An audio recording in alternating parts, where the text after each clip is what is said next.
Welcome to another episode of Startup Strides. Today I have Brooks again on the show. Brooks is we were talking about it. You're a friend of the show now. So this is our third episode together, if I'm not mistaken. And I've had you on when you were building your first company, which was EpiTET Therapeutics. Then I had you on when you were an investor, and you're again building. So welcome back, Brooks. I'm stoked to be here. It's been awesome seeing the evolution of startup this whole way, and also your trajectory. Like when I first met you in Connecticut, and now you're all the way across the world. So excited to be here. It's crazy. It's really crazy. I don't want to waste any time, really. It's been a while since we last caught up. And I have quite a few questions about what you're doing right now. I guess my first question, just to warm us up, would be, you've spent some time obviously investing in a building. I guess what have been the biggest changes and shifts in your thinking when it comes to building companies now?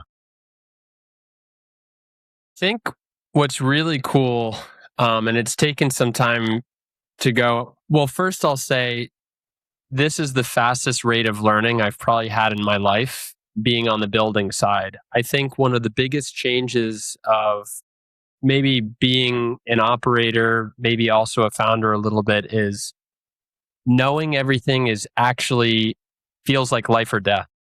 You need to know regulations, you need to know your finances, you need to know the why. Whereas when you're on the investing side, the more you know, the better of an investor you are. But at the end of the day, it doesn't really matter if you're an expert in the business. So I think that's one of the biggest things is you learn a lot more because you really have to. You're the only one that's really held accountable for it and the one that has to know this information. This is everything from laboratory science to understanding the machine learning models, even though I haven't been a machine learning builder, understanding market sizing. It's not just putting numbers there. It's who are those people? How do we get to them? Rather than kind of reading somebody else synthesize that information for you as an investor. So what's different that I think is interesting on the investing side is as an investor, you see so many different types of companies, different strategies all at once, while when you're operating the company, you have to focus on the narrow segment of your unique skills and attributes. So going from very broad to very narrow, but extremely deep is what it feels like now. And it's been really fun because VO Health is really unlike kind of the other two experiences that I had that were extremely valuable, is that this feels like what's put together my last 15 years of a semi-professional career kind of into one job. So that's been really cool. That's really interesting. How do you, in a corporate environment or like when you work at a company, somebody kind of tells you if it's, how much you know is enough, like you kind of track your progress through other people, right? Like they tell you if you know enough, if you don't know enough. When you know you don't know a lot, but also you are the only one in charge, how do you balance it? Like, how do you know how much is enough? It's funny because the answer is you make it up, but the more strategy you have around making it up and revealing your explanations, but also leaning into hopefully the smart people you have around you to double check your efforts, is the way that it really gets done. Is you have to come up with what you think is the best guess. Hopefully ask the other people that have the experience, that are the people that you brought in to be a part of your team, to say, well, based off of my experience, or I don't know, when we spoke to that customer, they kind of requested this, or trying to come up with what we can understand about the industry. There's lots of different ways to come up with the best guess. But I think what's been most effective for organizing the team is choosing something, double checking the people around you, and then just forcing us all to stick to the plan long enough to where we see whether or not it worked. Because very, very early, before we released a product at all or anything like that, it's sort of, hey, maybe this will work, maybe this will work, maybe this will work. And it's really hard to understand how to say no to certain things, to know what enough is. Like, did we go wide enough? Did we go broad? Did we talk to enough people?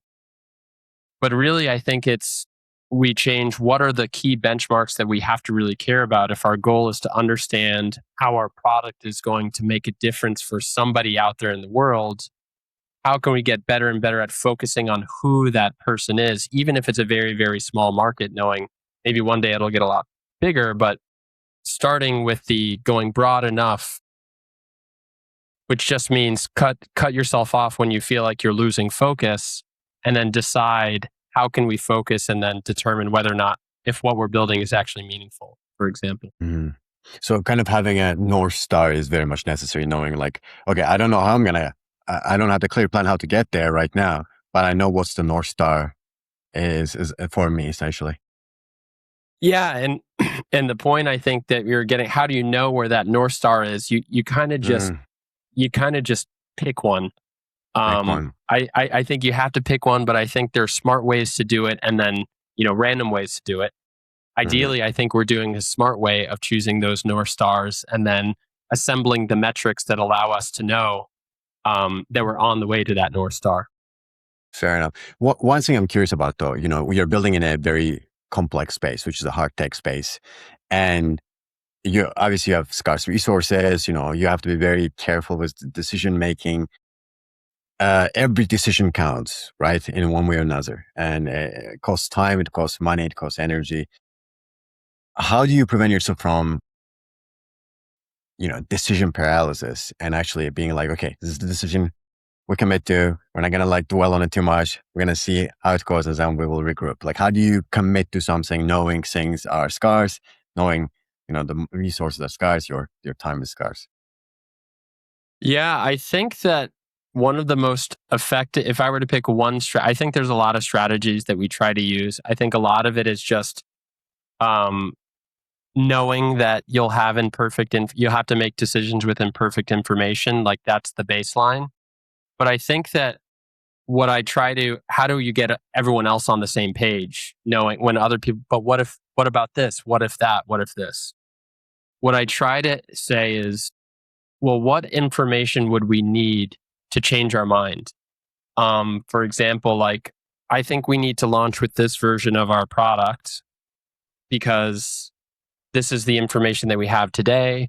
We don't know how the user is going to want to use these features yet. I don't think it's worth building additional features until we know how our users are using our existing set of features.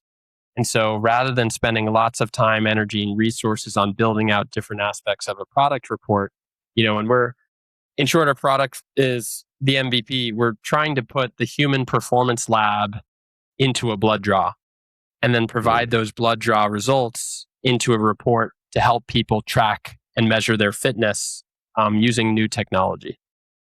And so the MVP is just a report that says things like your VO2 max or the biological pathways that underlie fitness, like metabolism or aerobic base or heat adaptation is one we're building. If you're training for a race in the heat, for example, we could have an endless number of features, for example, that we know from scientific literature about your fitness. So how do we know when building is enough, and how do we decide to put it out? I think we pick a certain number of things that we can debate endlessly, but we have to, at the end of the day, say, let's put it in front of a Yeah. user and see what they think. And then Uh, once we get feedback, we can decide what to scrap and what new to build. Otherwise, you can have product building, paralysis. Like, what about this? What about this? What about this? So mm, that's something that we're actively dealing with. That is, come to a decision that feels good enough for an MVP and put it into somebody who we think cares, learn mm. from them, and then build around that. You already started talking about it, so I'm going to ask, what is your health? What are you building? And what's the progress so far? Definitely. So the concept that I mentioned is trying to put the human performance lab into a blood draw. And so what that looks like, if you were to go to measure your health or fitness, is you might do a maximal exercise test. You might get your body composition to look at muscle, bone density, and visceral fat. You might do some other assessments to assess mitochondrial function, which is really difficult to do. But a lot of those tests that have a lot of insights about your health and future disease risk, it's actually, these functions are upstream of most chronic diseases, are not really easily accessible to the average person. We're using omics-based technologies, in particular proteomics, to allow us to measure 1,000 proteins or so, and then develop an algorithm to predict exercise capacity, muscle mass, visceral fat. So you can get all of those insights from a blood draw. The people that we have found are the most interested in this as the early adopters are people that are really training for some kind of fitness competition, whether it's a marathon, a high rocks event where VO2 max is known to be the top predictor of exercise performance. We say, measure your baseline and see if your 3 months of training is actually getting you closer to where you need to be physiologically. So that's the concept. But in the long term, I think what we call fitness will just be health in the next 5 to 10 years. We already know things like VO2 max, grip strength, muscle mass are some of the strongest predictors of all-cause mortality in multiple diseases. We're building the toolkit that can enable that, starting with the early adopter fitness enthusiast, and then we'll be building for the new infrastructure of healthcare. In a way, like Whoop also started, I believe, with more like high-performing fitness athletes, and it's eventually became a thing pretty much everybody uses. So I guess you narrowed your focus for now on this segment, but the eventual goal is to kind of be one of the major infrastructure layers for consumer healthcare, essentially. Yeah, so I can say we raised a small pre-seed venture round last September. We built a lab in New Haven, Connecticut to actually, collect blood samples, do analyses. We've collaborated with many academic institutions and run our own research studies to validate our first products. The first one being a blood test of VO2 max that we are releasing just starting this summer in a private beta through concierge medicine practices where fitness is a major component. Boutique fitness centers like CrossFit or High Rocks training facilities where people are training for fitness. Or even with sports teams that are looking for how new technology can enhance what they're using with wearables, etc. And yes, we're starting here because these are the people that are most enthusiastic to see what are the possible benefits that I could get from this new technology built specifically with this purpose. The general population, the general healthcare, for general healthcare, they're going to need to see how does this look in the real world. I want to understand how it looked on the first 100,000 people before I just go and get this done. So our challenge as a company is get to the first 100,000 people before we can get broad adoption. And so how we get to that first 100,000 is start with 1,000, then 10,000. But the first 1,000 might be a very few people that are doing Ironman competitions or a certain subset of the High Rocks competitor that is really enthusiastic about finding all the new technology and tools. But as we put the product out there and get real world feedback, we can then actually develop the features, extract insights, and then make this something that's more broadly applicable to a larger group of people. Would that be like a continuous monitors that you wear all the time, or would that look? Right now we have an at-home blood test. So you can collect the blood yourself and then you send it to our lab. The lab has to run the analysis because this technology doesn't yet exist at Quest or LabCorp, or I'm not sure in Europe what the major lab providers are. But it starts now as a send-out test to our lab or the partners that we work with closely. Got it. If we step back a bit, right? What do you think is making this technology possible now, or like needed now, versus let's say 5 years ago, or even like, I don't know, 3 years ago?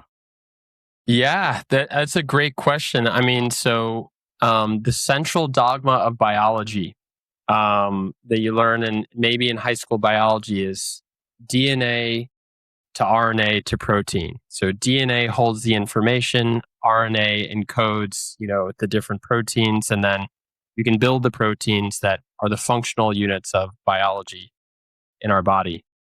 DNA sequencing, the first human genome sequenced in 2001, is kind of the start of it. And then RNA sequencing came 5 to 8 years later. And then large scale proteome, so measuring all the proteins, came about 5 to 8 years later.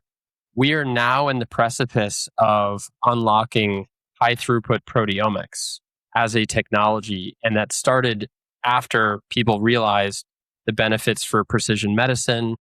23andMe was direct to consumer, genome sequencing, which made DNA testing popularized. I think there were 3 large scale proteomic exits in the space within the last year. So SomaLogic was acquired by Illumina, which is a large DNA sequencing. Alamar is a proteomics company that had $1 billion IPO. SomaLogic, I think, was acquired by, or Olink is another company that had an exit. I think they were acquired. So proteomics is now. And I think that's because precision medicine, starting with DNA sequencing, demonstrated that understanding more about a biology can give us new insights about health and disease. And it's just a matter of time before proteomics is near ready to actually be taken outside of just the research lab. Fair enough. And I guess on a more macro level, right? Do you think medicine is still very much really good at measuring disease versus measuring health? And if so, what are we getting wrong? Like, what are we doing wrong? And is it a technology problem? Is it a science problem? Is it an incentive problem? Yeah, I do think. So almost all of the tests that you can order in modern medicine were built to diagnose disease. We wanted to understand, the first randomized controlled trial, which was kind of the gold standard of medicine, was an antibiotic called streptomycin to try to kill tuberculosis, like in late 1940s, early 1950s. And that's a very clear problem. You want to identify, is there an infection and can we treat it?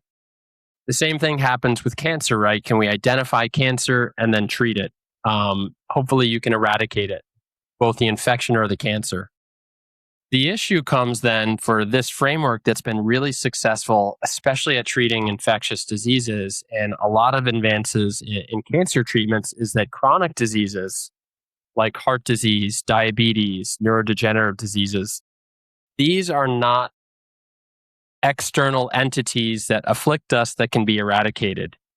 It's a downstream process of our organ system's functional declines, and then disease arises.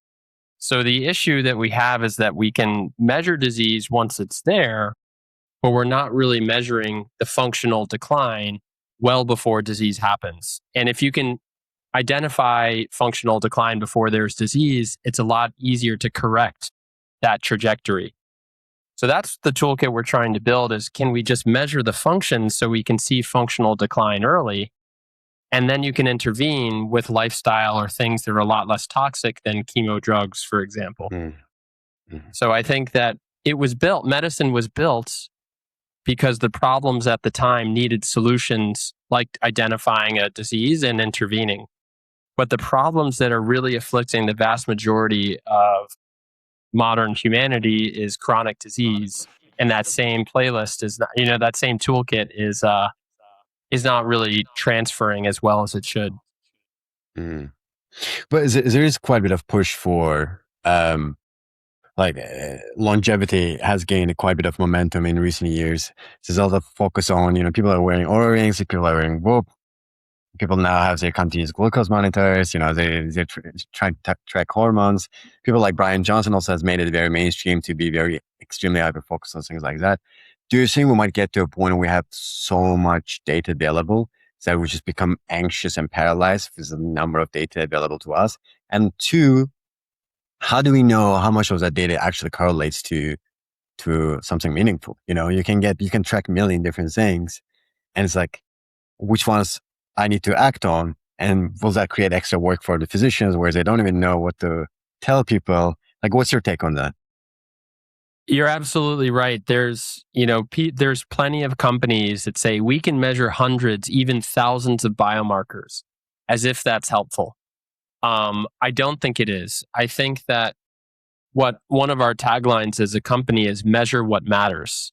And our report actually only has, I mean, we have a pretty detailed report, but we try to make front and center the metrics that are really meaningful and upstream of many other sort of biomarkers. So VO2 max, for example, is upstream of a diabetes risk factor marker, a heart disease risk factor marker, a neurodegenerative disease risk factor marker. So if you just focus on the one that's upstream of all three of those and you improve it, the other three will improve as well. So we're trying to find the metrics that are upstream and have an outsized impact on your overall health. VO2 max is one of those that when you look at population level literature, there's no upper limit to its protective benefit for numerous chronic diseases and all-cause mortality. For example, going from the bottom 20th percentile, if your age is 30 to 49, to just 20 to 40th percentile, up a little bit, you lower your risk of all-cause mortality by 43%. And so you can almost cut in half your risk of death by improving your fitness just a little bit. And then that trend continues and continues. That is not the same for cholesterol or blood pressure or heart, any of the other single biomarkers. So yes, you can measure hundreds or even thousands of markers. And like I mentioned, our platform measures around 1,000 proteins. We're not reporting 1,000 molecules to you because I don't think that's meaningful or helpful. We'll develop the algorithms that combine a subset of those proteins, but reduce that to a metric that we think is really valuable. That's really cool. That's really why nobody has thought about VO2 max yet so far. So we're not the first to try to put VO2 max in a blood draw. There was an academic paper in 2019 that might have been kind of the first to estimate it from the proteome. And even before that, people have tried to estimate VO2 max from the DNA a little bit earlier, but DNA doesn't change, whereas proteins change. So DNA kind of can tell you a little bit of your potential or your destiny, so to speak, but there's a lot that you can do to improve your fitness, for example. The issue is that most people have not yet focused on tackling the problem of bringing the technology outside of the research lab. And that's why our company exists. You have the proteomics technology like in this time frame that's just now available, but then who's doing the validations showing that what we're measuring in the blood actually reflects what you can do in a research study? When you ship the samples out to the lab, which proteins are reliable and which ones are not? And can you do that filtering?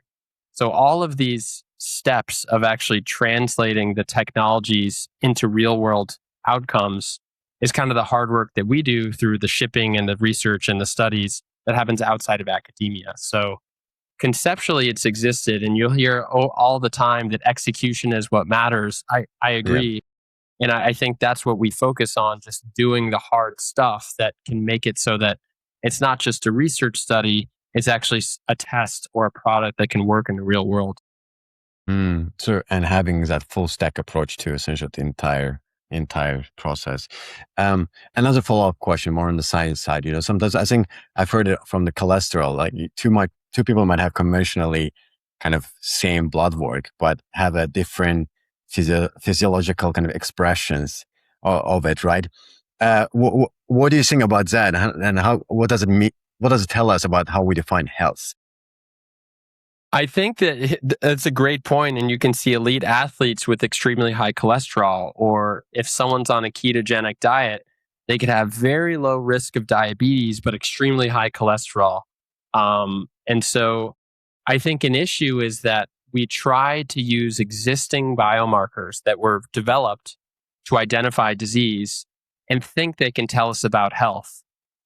What we're focusing on is what are the measures that are truly of functional capacity. Exercise capacity, it's very clear. Like when you're in an older age, gets hard to run a mile. It gets hard to walk upstairs. It gets hard to walk across the block, etc. Having high exercise capacity is meaningfully associated with how well you function in the world. So why not start there rather than take the existing blood panel and guess if it can tell us about how well you might be able to, walk upstairs into late life. So our approach is focus on the subset of markers that can tell us we don't really care. Like, what we think about health is really functional capacity as a company. How well you can function in the world, do the things that you want, overcome challenges and stressors that you'll encounter on a daily basis. The issue I think that we uncover is it's actually hard to define health other than the absence of disease with the current toolkit. So the best thing that your current labs can tell you is that you're normal, within normal range of a population. Who knows what population? Yeah. Maybe they'll tell you. But that's why we focus on benchmarks that across populations, across ages, don't depend solely on normative values, but we know that higher is better, and that worse is, lower is worse, or something like that. So this essentially keeping it simple. Simple is simple, but effective. Yeah. Yeah, go ahead. So just sorry. one thing, it's like you look at Benny biomarkers and they're like, well, it's a J-shaped curve in an Asian American population, and then it's an inverse in the older population. And it's like, this becomes really hard to then educate the population once they just got familiar with the concept of cholesterol, what it means for them. Yeah, fair enough. We are building in a space is quite complicated, right? You have software, you have hardware, you have logistics, you have biology, you have regulation, you have blood work, so many different elements coming into one thing. What are the key learnings you had from building in this space, and what have been the hardest parts of building a company like this? That's it is a lot. It is a lot thinking from end to end. Like, we literally can think like from blood to report, but actually the company starts a lot before that. It's from the user's first click to placing the order to fulfilling the kit to their house, to having them complete the blood testing kit, then to shipping it back, then to properly, keeping it cold, doing the analysis, then putting that data into our computer, having the right algorithm that's corrected for these things, put it into a report that we think is somewhat meaningful and interesting and engaging, delivering that to the user. And so all of those steps, and like you mentioned, there's so many components of it that I didn't realize how many different businesses exist to solve all of those components. So the biggest learning, I think, is probably how big the world is. I mean, the number of blood tube companies, there's a lot, and each company has a lot of tubes. And so you kind of realize how large the world is. And what it reminds me to think about is of the biggest possible Venn diagram of like biology, logistics, marketing, consumer health, fitness, all this, what is uniquely us? And how can we make sure that everybody knows that that's our unique value? I mean, this is a work in progress, and I think it comes by putting the product out there and getting feedback to help us better understand who resonates. But the biggest learning is how large the possible circles that go into this massive Venn diagram are, and how can we make sure that people know this is us, this is uniquely us. Interesting. One thing about what I've seen from one hardware in general, but also from even the health tech stuff, right? Like you look at, as I said, Oura rings, you had Whoop.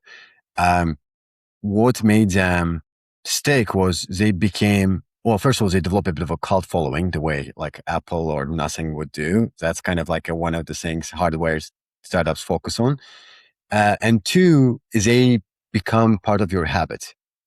And that habit is what makes people to go back to it, right? And eventually, you get focused on, you get hooked on looking at the data, you get hooked on like having this longitudinal approach.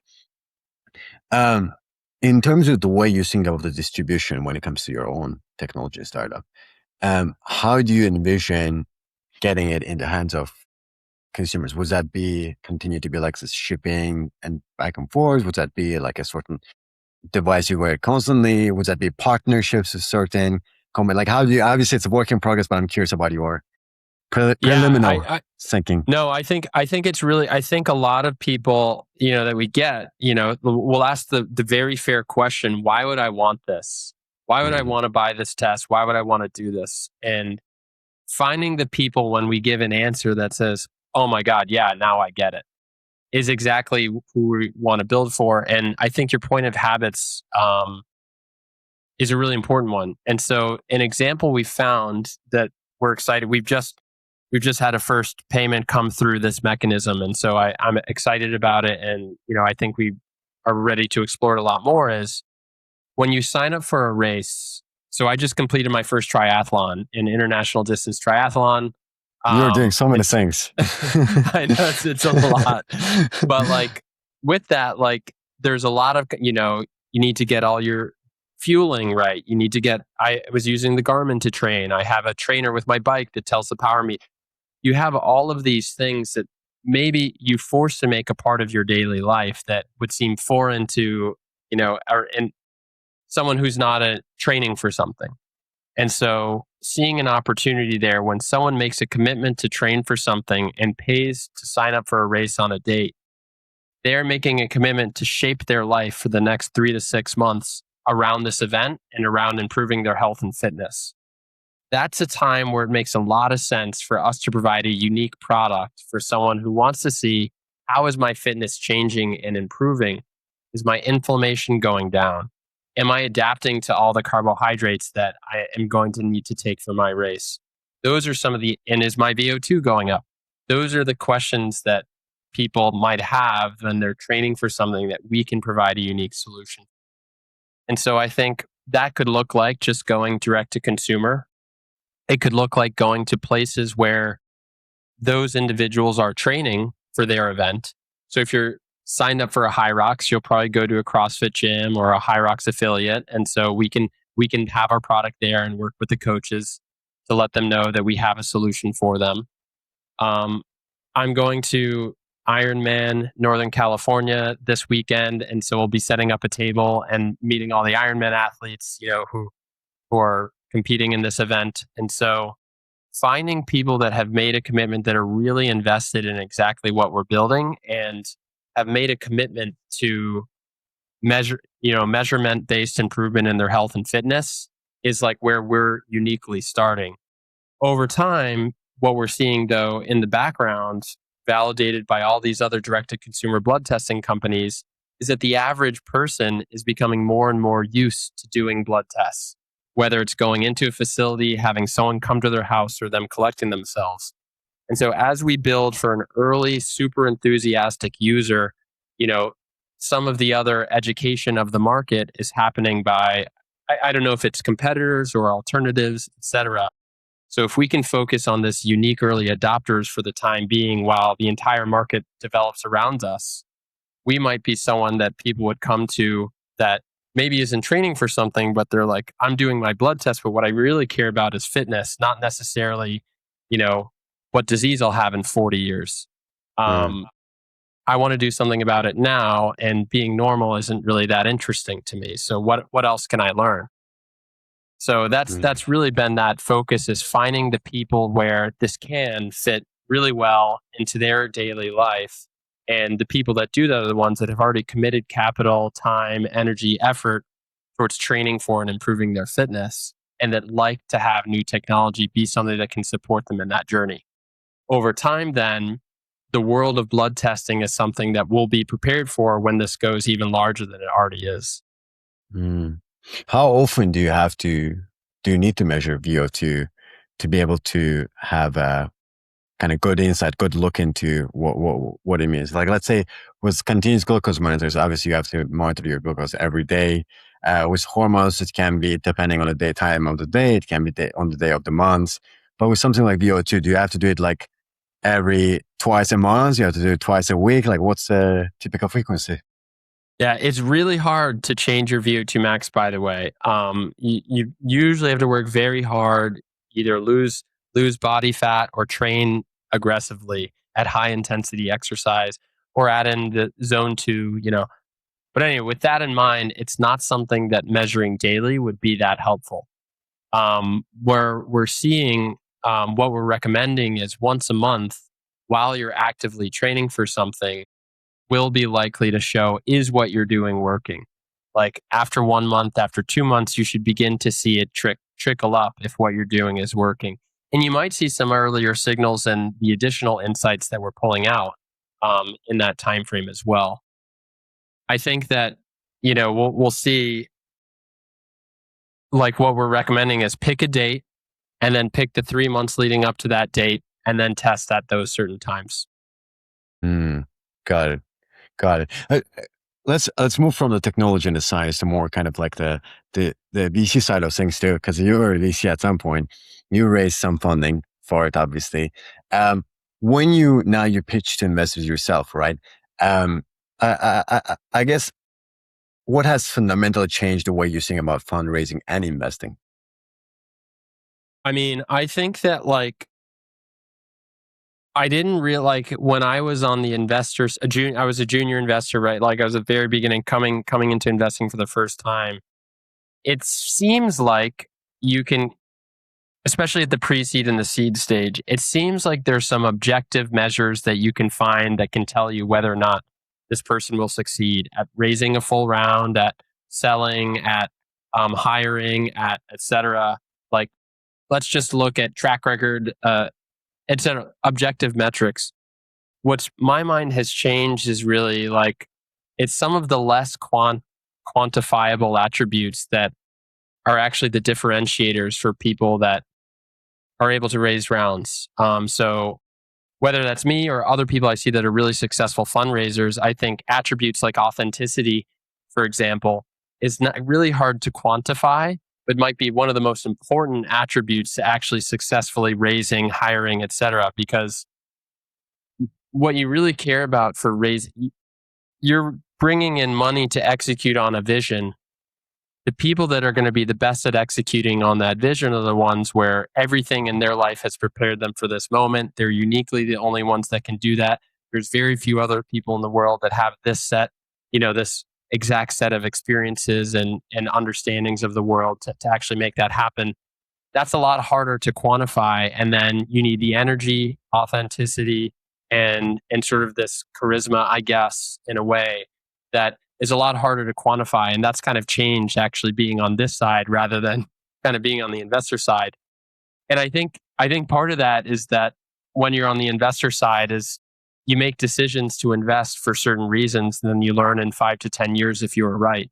Whereas, like, Mm, on the founder side, you kind of get extremely regular feedback. Still tons of no's. Why would I want this? Why would you build this? What's the point? All this stuff. And then every once in a while, when you have 40 conversations a week, or something, my calendar sometimes looks like that.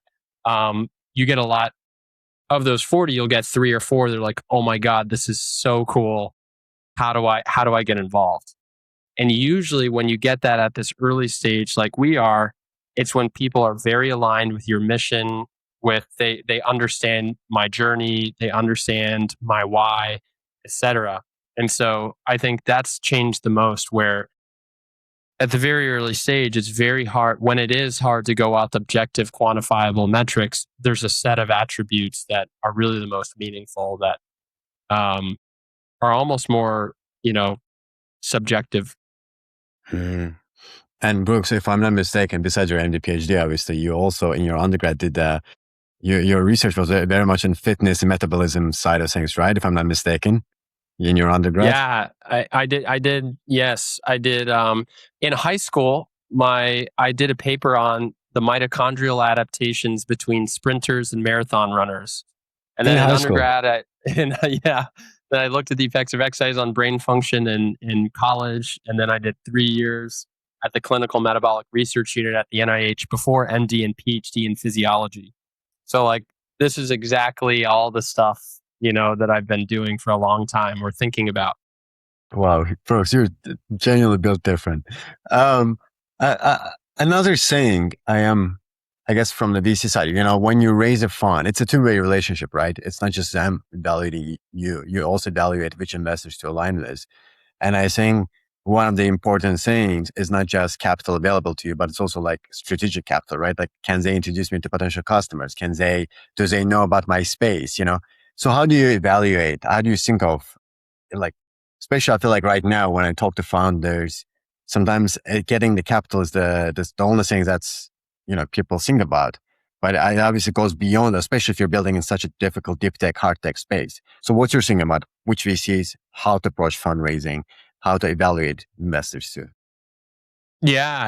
I mean, I absolutely I am really excited about the people that we brought in for a lot of reasons. Both we have 6 or 7 angel investors and then 4 VC funds that we ended up bringing in, and all of them are people that I like.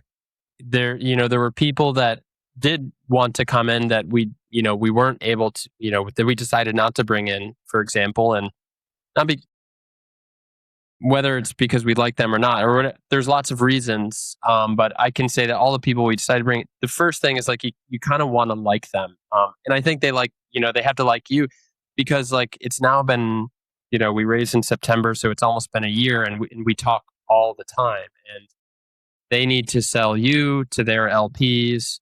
We need to develop a relationship with them in order to make sure that they can impart their wisdom from the experience they have from seeing tens, hundreds of other companies before us. So why not lean into people that can share that experience with us? I think that there's the tangible things like connections to, customers. There's other things like just advice. These are the only, when they invest in you and have equity in your company, they have a real vested interest in you succeeding.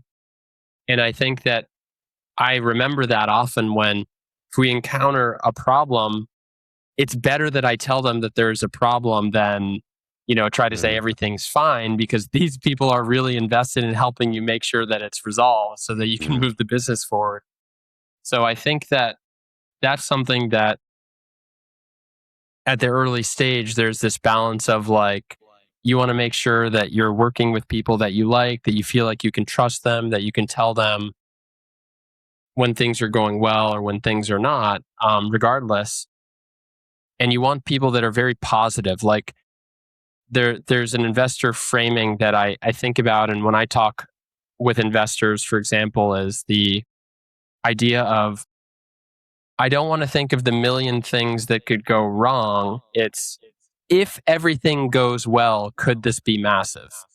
Knowing there's 1,000 ways to fail, but only a few ways to make it extremely big. So is this person, is this team, and can you work with the investors that can actually instill that in you, say keep doing this, you're crushing it, you're rocking it, or you need to focus here a little bit, you need to do that. Their advice is framed in the context of, look, we want this 1,000x outcome, we think you can do it. Our advice is framed in that way, rather than someone who's just providing a grade, so to speak, without a lot of advice or without a lot of investment in your success.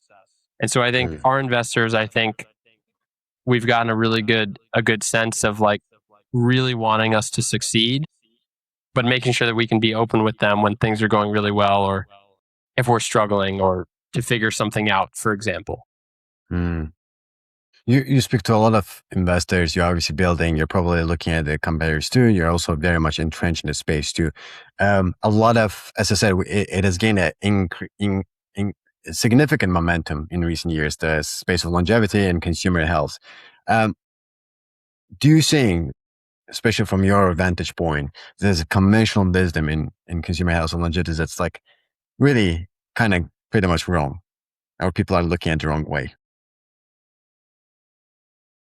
I think that one thing that I've noticed in the last 2 years, since I've been looking extremely closely in this space and talking to a lot of people, like you said, in traditional healthcare and traditional medicine, in consumer health and fitness, etc., that there has to eventually be the application to traditional healthcare at some point, that it needs to get approved by insurance, that it needs to get reimbursed, that you need to fit it into a specific disease, that you need to retrofit consumer health into the existing medical system.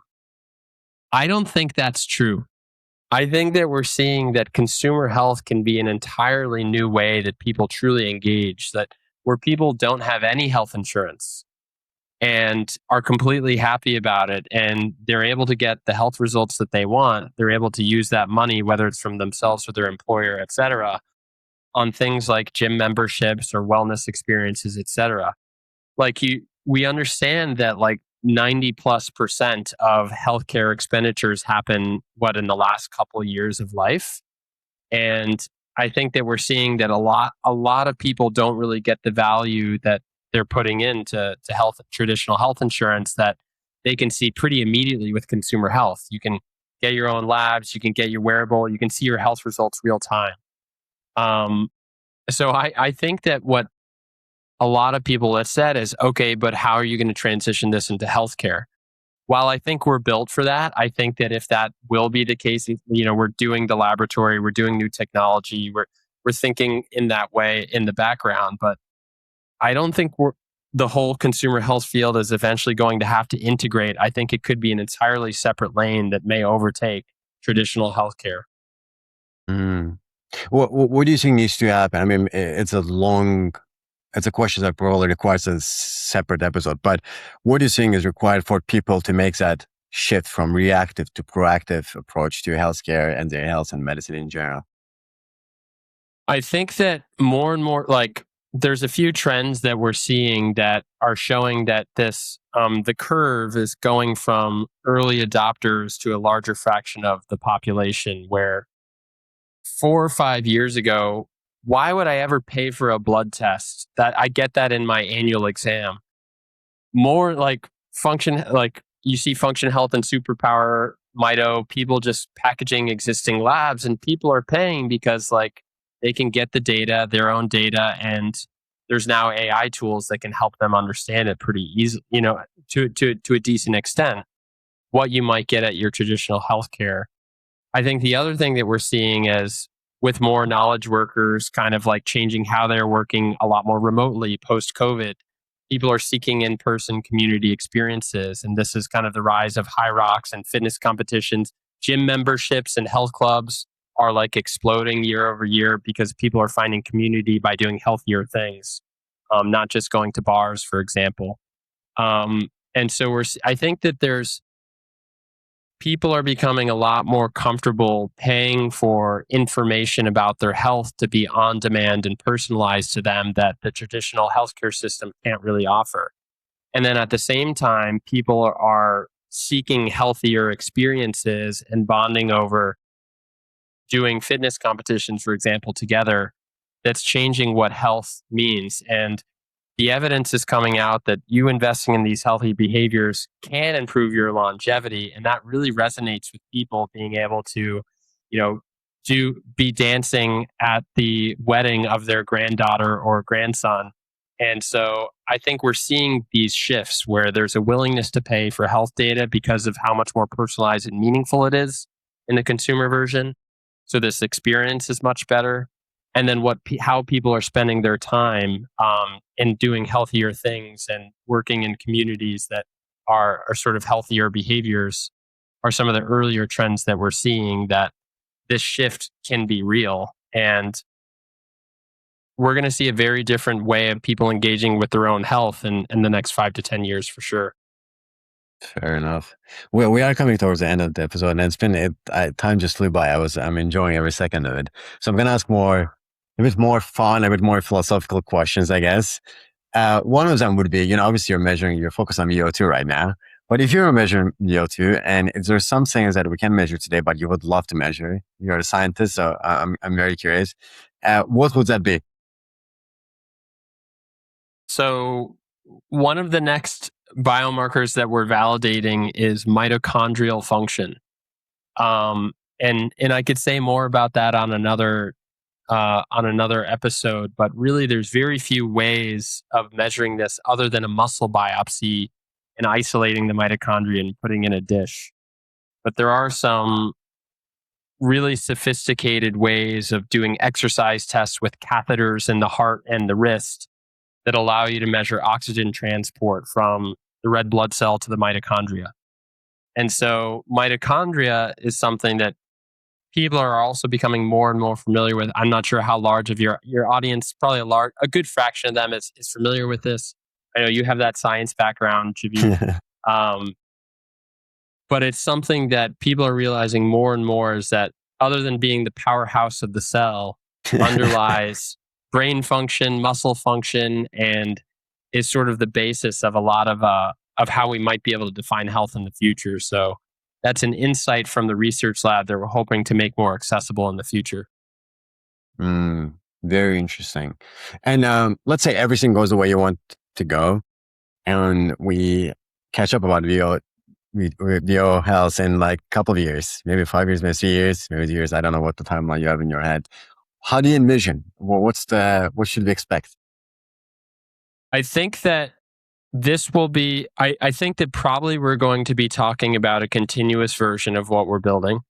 What Mm, you're getting at, I think there will be a device. I think the technology readiness will be coming on there. I think we're bringing it from the IV to, to the self collection. I think it will be continuous measurements over time, and maybe 5 to closer to 10 years.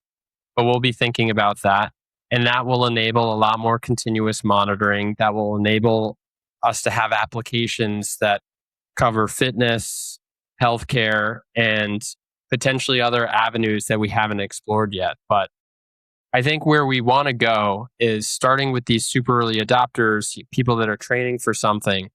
But I think what we call fitness today, exercise capacity, muscle mass, and visceral fat, are actually just going to become the benchmarks of health in the future. And so I think these are tests that probably everyone will get as their annual test to see where's my fitness, how much, where's my muscle mass and visceral fat compared to others like me, and what can I do about it even before I have a disease biomarker that's outside of the normal range. So I think we're going to be sort of the baseline test for a large fraction of the population. That's where I can see us going as sort of the pillar of how we guide preventative and proactive medicine. mm. Well, I wish you tons of luck. I hope everything goes exactly the way you want it to go, and or better, actually. I guess my last question to you to tie it all together, because you touched upon it briefly about optimism, about things, not a million ways things can go wrong, but things can go right. As somebody who is managing so many different things, and you've obviously it's not your first rodeo, you've built a startup before, you've invested, now you're building again. What's your relationship to failure, to success, and to optimism, and how has evolved, and what's your kind of outlook right now for the people that might watch and get inspired by you? Yeah, one thing that I recommend that as a that has been a good guiding principle for me is understanding the key values that you want to optimize for and how you spend your time.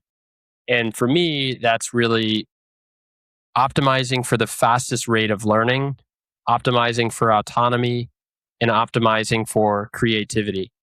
And so if I'm doing those things, it just so happens to be leading an early stage startup where the rate of learning is extremely fast. Creativity is like, we have to figure out how to do something that's never been done before.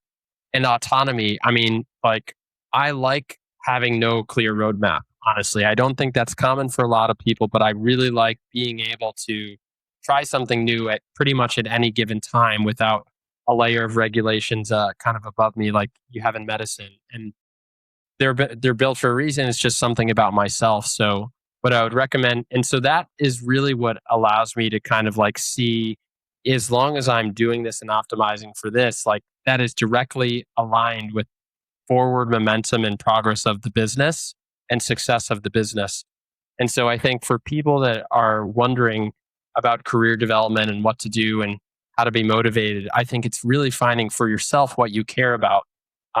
Like I said, these three attributes fit best in exactly what I'm doing today that didn't fit well in many of the other paths that I might have taken in science or medicine or investing, et cetera. So find those three values that I think are really valuable and then try to put yourself in the position where you're optimized for all of those values. Mm. So essentially, go to your first principles, and whatever you do is essentially a byproduct of those main values that you have. Can you be the fullest version of what you truly care about every single day? And that way, like, as long as you're being the fullest version of yourself, like that, that is what success is. But you might have those values, but be in the wrong position. I would say get out of that position and get in the right one. And so that's what I think about and why I've been so excited to be doing this. Brooks, thank you so much again for another fantastic episode. This is our third episode, but definitely not the last one. We're going to make it another one happen at some point for sure. But wishing you tons of luck and can't wait to hear more good news from your side. Love it. Thanks a lot, Javid. And I need to hear a little bit more about your learnings in the past year too. So we'll have to catch up offline. But really appreciate 100%. you having me, man. Thanks, brother. Good luck Have with a the good move. one. Thank you.